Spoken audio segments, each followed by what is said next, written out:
Hoje a gente recebe o cientista político Tiago Valenciano, estamos aí já na reta final desse ano e com muitas expectativas em relação a 2017, os novos prefeitos. E é sobre isso que a gente vai conversar com o Tiago nesta manhã. Tiago, bom dia. Bom dia, Ronaldo. Bom dia a todos que nos acompanham nessa manhã. Tiago, é desafiador assumir uma prefeitura nesse momento do país, né?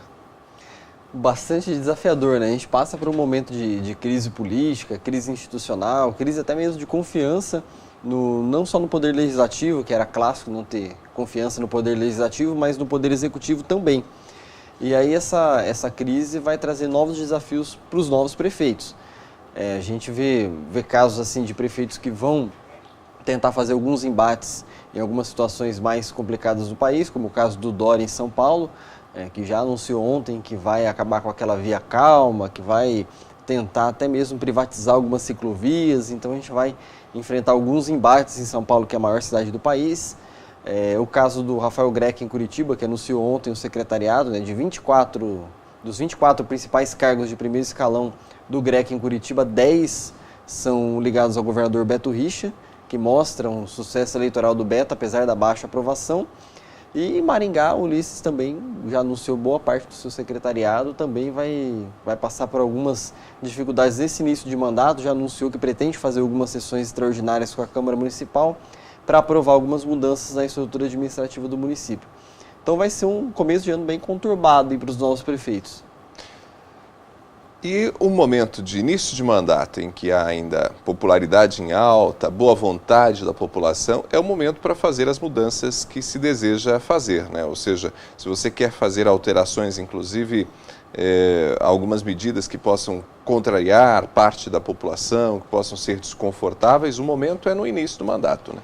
Claro, é a velha máxima, né? Faça o mal de uma vez e o bem aos poucos. Não tem muita saída nesse caso, né? Aproveita e faça tudo aquilo que você pretende mudar já de começo, para que as pessoas conheçam o seu estilo, conheçam aquilo que as pessoas possam esperar de determinado mandato, e depois vá fazendo o bem aos pouquinhos, né? Vai dando doses devagarzinho para que as coisas possam melhorando. Essa é a regra política. É regra política, né? O clássico Maquiavel nunca deixa de sobreviver. Então não siga essa regra, que você vai ver o que pode acontecer. Então a hora de mudar algumas coisas é agora, né? Os prefeitos, eles tendem a mudar principalmente a estrutura administrativa do município. Todos esses prefeitos que eu citei até agora, eles pretendem de uma maneira ou outra mudar um pouquinho a questão de redução de secretaria, aumento de secretaria, mudanças de diretoria, cargo comissionado, enfim, todos eles querem mudar de alguma maneira alguma coisa em relação à administração. Até porque não tem como o prefeito mudar muito, porque o orçamento do ano que vem já foi votado esse ano. Então ele vai ter que cumprir algumas regras desse orçamento e tentar fazer alguma coisa diferente a partir de 2018. Então não tem muita saída. Siga um pouco a receita do seu antecessor e tente mudar alguma coisa daí para frente. O que a gente espera é que os pequenos municípios, principalmente aqui da região, enfim, o país todo, vão sofrer mais com essa crise financeira que o país está atravessando do que os grandes municípios. O caso de Maringá é um caso diferente, né? Um caso privilegiado em relação aos demais. Maringá vai estar aí com superávit, vai ter dinheiro na conta, vai ter possibilidade de investir em alguma coisinha, ainda que seja pouco.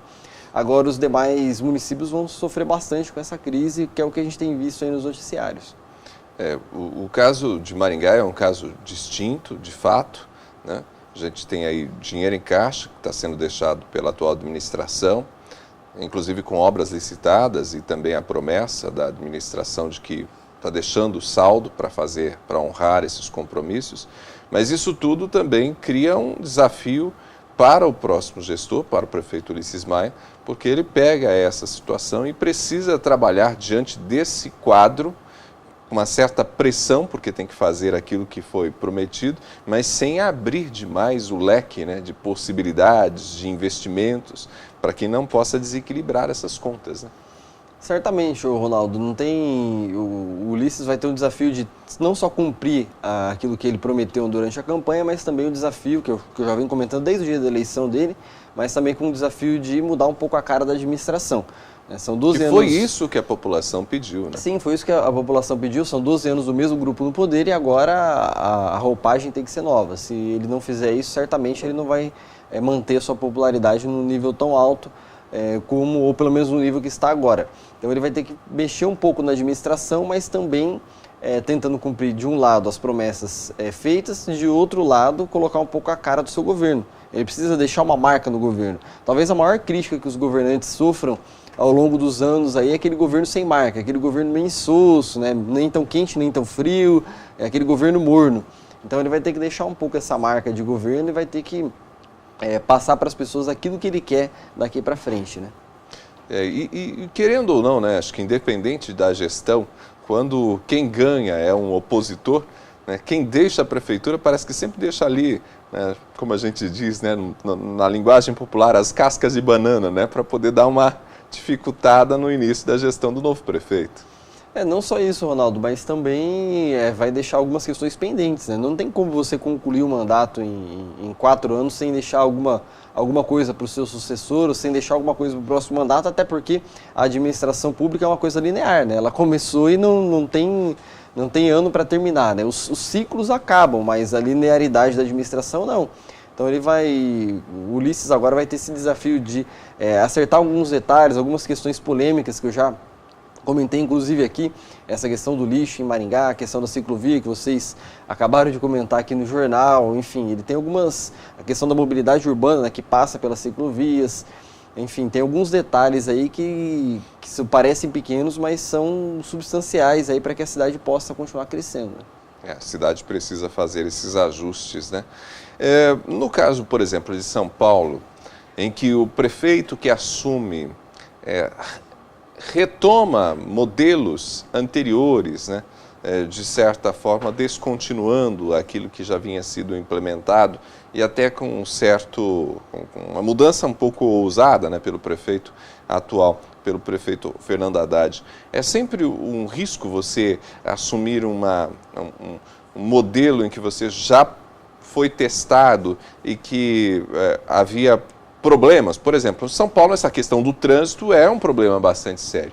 E a medida, por mais que tenha sido questionada em São Paulo, de você reduzir a velocidade em algumas vias, ela trazia um pouco mais de tranquilidade para quem precisava usar uma bicicleta, até mesmo para os pedestres, que é uma política mundial hoje. Uhum. Fazer o contrário disso, de alguma forma, aceitar um risco que talvez seria desnecessário? Não só aceitar o risco, né, Ronaldo, mas tentar voltar ao passado que possivelmente não deu muito certo, né? Essa situação de, por exemplo, mudar a velocidade das vias, comprovadamente, como você mesmo acabou de falar, de fato reduz um pouco a quantidade de acidentes e melhora um pouco a fluidez do trânsito.